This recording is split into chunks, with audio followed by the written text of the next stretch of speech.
오늘부터 울산의 버스 정류장과 시내버스 안에는 이렇게 시내버스 노선에 대한 시민들의 의견을 듣기 위한 대자보가 붙습니다. 버스 정류장과 시내버스 안에 붙는데요. 여기에 QR코드가 있어요. QR코드를 찍어서 버스 노선에 관한 개선 의견, 이 부분은 생략해도 이 정거장은 생략해도 된다, 이 정거장은 필요하다, 이렇게 노선은 바꿔야 한다 하는 다양한 버스 사용 시민들의 의견을 남겨주시면 좋겠습니다.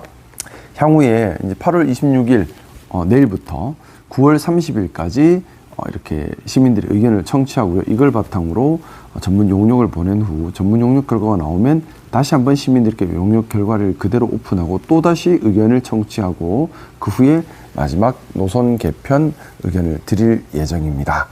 울산의 시내버스 참 많은 걱정을 하시는 분들이 많이 계시지요. 특히 28일 파업을 앞두고 있는데요. 오늘 관련된 노동자들의 노동조합 노동조합 투표가 있습니다.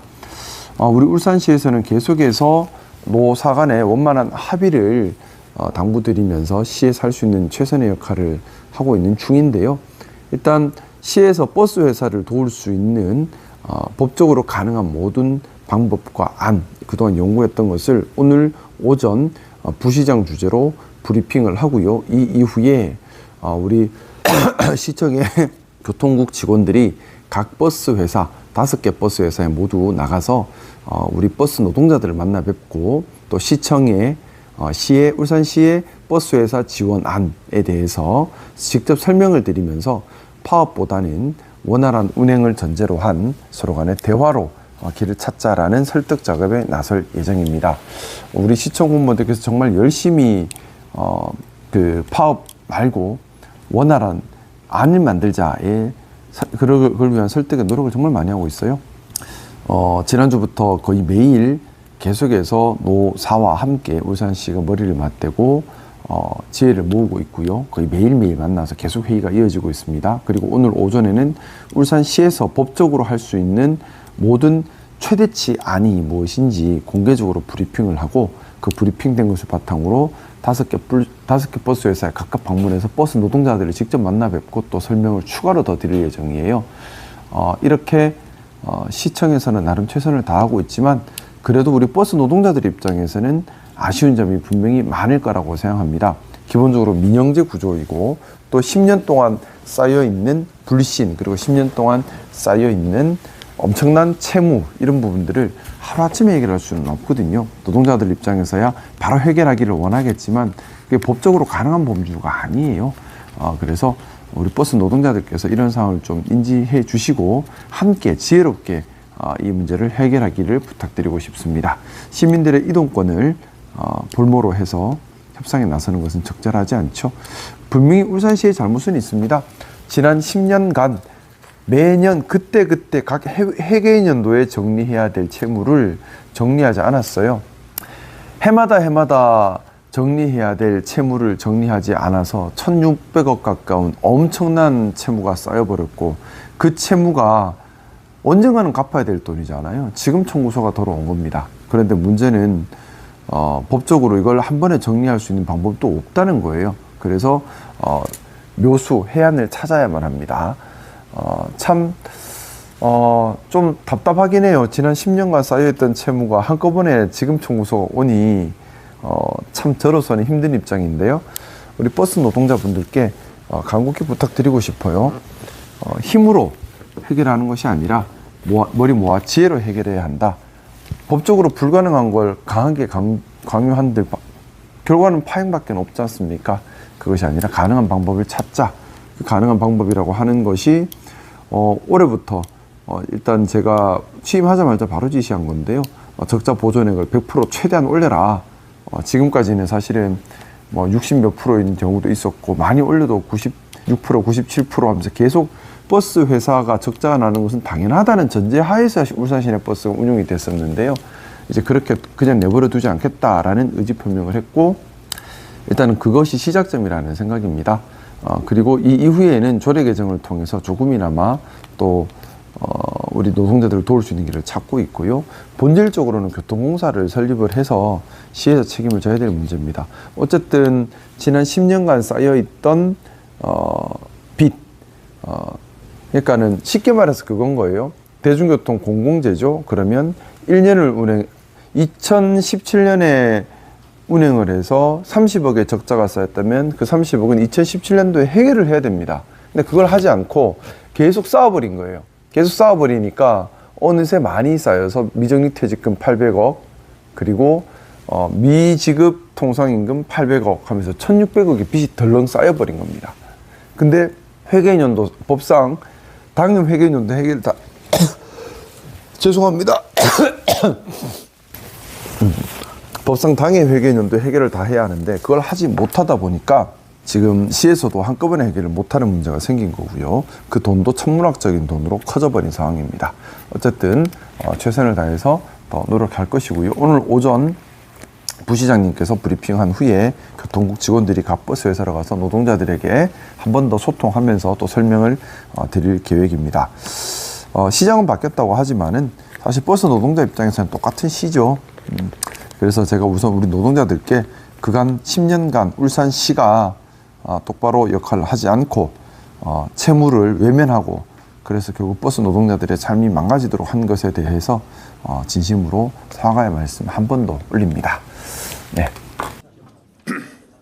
네. 이에 따라 우리 시는 시내버스의 안정적인 운행을 확보하고 오랫동안 누적된 미적립 퇴직금 해소를 위하여 2단계로 구성된 재정 지원 방안을 추진하고자 합니다. 먼저 1단계는 금년도 시내버스 적자액에 대한 지원율을 현행 97%에서 98%로 15억 원을 추가 지원합니다.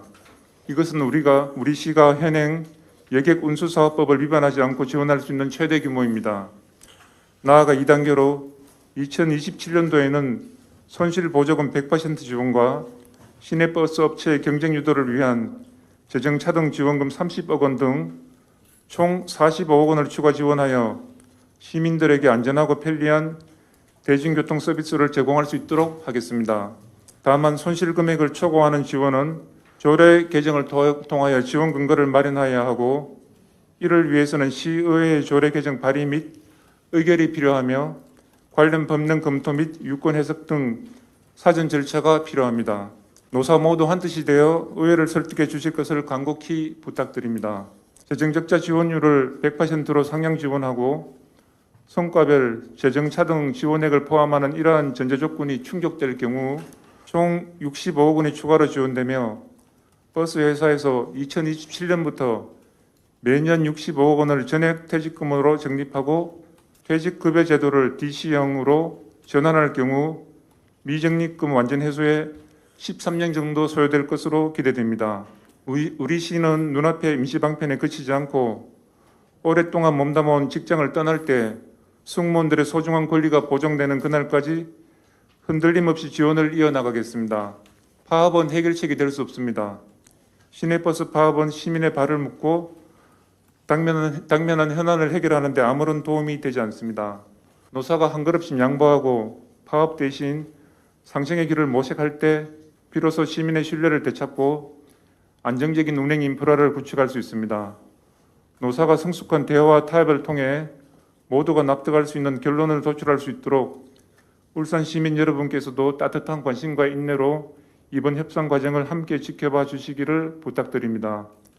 우리 울산시는 시내버스가 단 한순간도 멈추지 않고 시민 여러분의 안전한 발휘될 수 있도록 최선의 노력을 다하겠습니다. 감사합니다. 안정적인 시내버스 운행을 위한 시내버스 재정 지원 방안입니다. 현 제도화의 최대 지원 가능액은 현행 97%에서 98%로 1% 상향 연 15억 원 증가가 되고요. 그다음에 조례 개정을 통해서는 추가로 저희가 더 지원할 수가 있습니다. 추가 지원 가능 금액은 100%로 해서 3% 상향 연 45억 원이 증가가 됩니다. 질문 받도록 하겠습니다. 한 개만 더 여쭤볼게요. 2단계 보면은 102%거든요. 예. 이게 사실상 102%인데 그러면 적자를 100% 보전하고도 2%를 더 재정으로 준다는 의미가 예. 구조가 두 가지로 생각하시면 되는데요. 아까 말씀드린 운송 적자 거기에 현재 올해 기준 운송 적자가 1,500억 정도입니다. 그러면 1% 하면 15억이잖아요. 그래서 네, 그렇죠. 예. 예, 15억 현재 저희가 경영 및 서비스 개선에 대한 성과급으로 30억을 지원하고 있습니다. 그러면 2%에 해당되는 것이고 97% 손실 적자를 보전하고 그다음에 경영 성과급으로 30억을 지원하고 있기 때문에 사실상 99%를 보전하고 있는 것이고요. 거기에 15억을 추가 지원하면 실제로 100% 손실 보전이 된다. 다만 여기까지는 저희가 여객법을 위반하지 않고 합법적인 범위 내에서 최대한 지원할 수 있는 금액이고요. 만약에 이 금액을 초과해서, 왜냐하면 미적립 퇴직금 문제가 있기 때문입니다. 초과해서 지원을 한다면 조례 개정이 있어야 저희가 사실 지원하고 싶다고 해서 마음대로 지원할 수 없고 법에 분명한 근거가 있어야 합니다. 그래서 조례 개정이 이루어져야 되고 사실 노와 차측이 정말 열심히 시의회를 설득해서 시의회에서 발의가 돼가지고 통과가 돼야 되는 그런 전제 조건이 있습니다. 그래서 그건 사실 조례 개정 이후의 사항이라서 저희가 확답 드릴 수 있는 건 아니고 조례가 개정되면 이렇게 될 것으로 기대한다라고 보시면 되겠습니다. 구체적으로 어떤 조례를 어떻게 개정한다는 거? 부산광역시 여객 뭐 정확한 제가 명칭은 생각나는데 거기에 차등해서 경영 서비스 결과에 대해서 차등해서 기업별로 지원할 수 있다. 아마 그런 문구가 기본적으로 들어가고 구체적으로 향후에 어떤 스케줄로 이렇게 갈 것이다는 조례에 규정할지 아니면 규칙에 규정할지는 의회에서 정할 문제고 저희는 사실 제안을 할 뿐이다. 그렇게 보시면 되겠습니다. MBC 이용주 기자님. 네, 비슷한 맥락의 질문인데요. 그 두 가지입니다. 저도 여쭤볼게. 결국 이제 하나는 민간 회사의 손실과 적자 영역을 세금으로 투입하는 게 맞냐라는 시민들의 지적이 있을 수 있습니다. 이 부분에 대한 그러니까 시의 지금 방향성은 이 보도자료나 발표에서 나온 것 같은데 어쨌든 시민들의 동의가 아직은 여론 수렴이 저는 이루어졌다고 느껴지지 않아서 그 부분에 대한 부분 하나와 두 번째는 지금 이제 그 줄 수 있는 맥시멈을 주셨다고 하셨는데 이 줄 수 있는 맥시멈을 그런 버스 회사는 그대로 적립금 미적립금으로 그대로 투입을 할 것이냐 그것에 대한 담보는 어떤 식으로 또 뭐 제가 마련할 것인가 담보할 수 없기 때문에 저희는 제안을 할 뿐이라고 말씀드렸습니다. 왜냐하면 저희 시는 민영제입니다.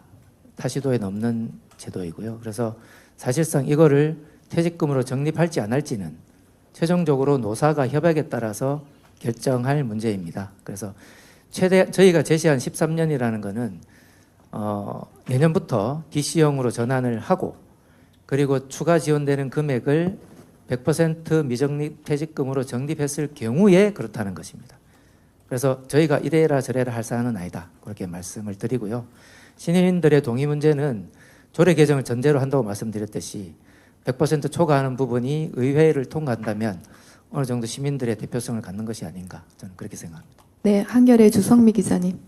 퇴직금 관련해서 질문을 좀 드리고 싶은데 지금 앞으로 해마다 퇴직하는 인원이 얼마나 되는지 이게 13년이나 걸린다고 하니까 사실 그분들 입장에서는 당장 내가 내년에 퇴직하는데 불안하다라고 하실 수도 있을 것 같은데 추산한 게 있으신지. 정년 퇴직을 기준으로 했을 때 중도 퇴직 말고요. 50명에서 60명 사이 정도 예상됩니다. 해마다. 13년 정도 예상이 되는데 지금 김상욱 시장님 생각은 교통공사 설립을 지금 최우선 과제로 두고 공영제 전환이라는 로드맵을 지금 가지고 계시잖아요. 근데 이게 사실상 미적립 퇴직금이 해소가 안 되면 이게 노조에서 반대하는 걸로 알고 있거든요. 그러면 이 우리 큰 그림도 이 13년 이후로 미뤄지는 꼴인데 이거를 어떻게 조금 해소할 방안을 가지고 계신가요? 노조에서 반대하는 게 맞나요? 네, 저 그렇게 들었습니다. 저는 그렇지 않을 수도 있다고 생각을 하는데요. 시장님께서도 공영제 전환은 상당히 시간이 걸릴 문제고 장기 검토가 돼야 될 부분이다. 그리고 넘어야 될 산이 너무 많다라고 얘기를 하셨고 그리고 공영제로 전환하더라도 구체적인 운영 방법은 시도에 따라 다를 수 있습니다. 그래서 아직 얘기하기는 좀 이른 사안이 아닌가 생각됩니다.